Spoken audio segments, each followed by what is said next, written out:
নমস্কার, আমি সোমা। মামান প্লাস কিচেনে আপনাদের সকলকে অনেক অনেক স্বাগত জানাই। আজ বানাচ্ছি ডালিয়ার খিচুড়ি। এটা একদম নিরামিষ বানাবো, তাই যে কোনো পূজা পার্বণে উপোস করলে এই নিরামিষ ডালিয়ার খিচুড়ি খেতে পারবেন।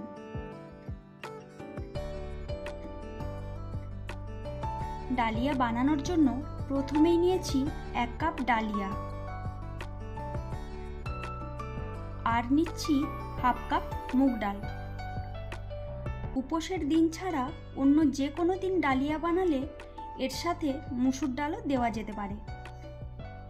একটি ফ্রাইং প্যান গরম করে ডালিয়া ও মুগ ডালকে একটু রোস্ট করে নেব। ওই 2 থেকে 3 মিনিট নাড়াচাড়া করলেই মুগ কলাই থেকে একটি সুন্দর স্মেল বের হবে। তখনই গ্যাস অফ করে ফ্রাইং প্যান থেকে অন্য একটি পাত্রে তুলে নেব। তারপর এটি ঠান্ডা হয়ে আসলে জল দিয়ে ভালো করে ধুয়ে নিচ্ছি।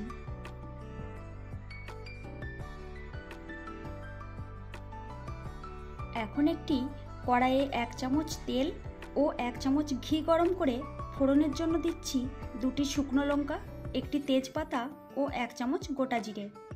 ফোড়ন হালকা ভাজা হয়ে আসলে দিচ্ছি গ্রেট করে রাখা আদা।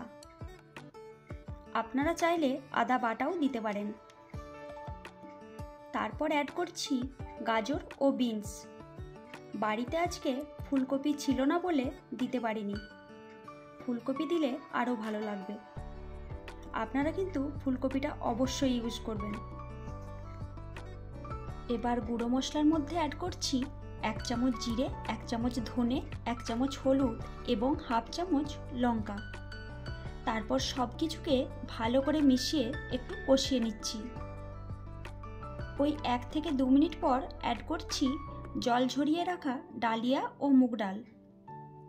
ডালিয়াকেও লো ফ্লেমে 2 থেকে 3 মিনিট ওই সবজির সাথে মিশিয়ে ভেজে নিচ্ছি। এখন অ্যাড করছি পরিমাণ মতো জল। ভালো করে নেড়েচেড়ে নিয়ে দেব ওই বড় চামচের 1.5 চামচ মতো লবণ।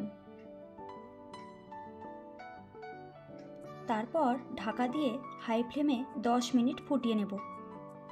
10 মিনিট পর ঢাকা খুলে নেড়েচেড়ে দিয়ে আরও একটু জল দিয়ে আবার ঢাকা দিয়ে রান্না করব।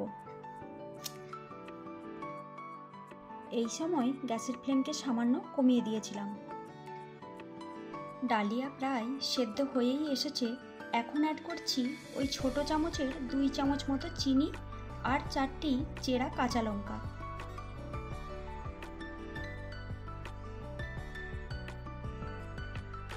তারপর দিচ্ছি 4-5টি করে গোটা কাজু ও কিশমিশ, আর অ্যাড করছি 1 চামচ ঘি।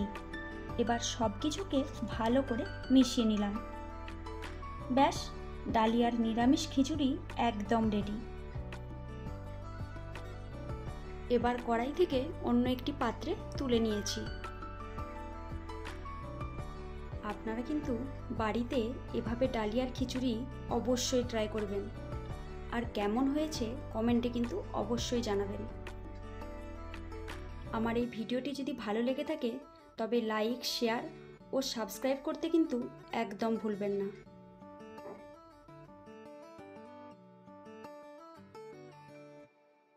ভালো থাকবেন, সুস্থ থাকবেন। ধন্যবাদ।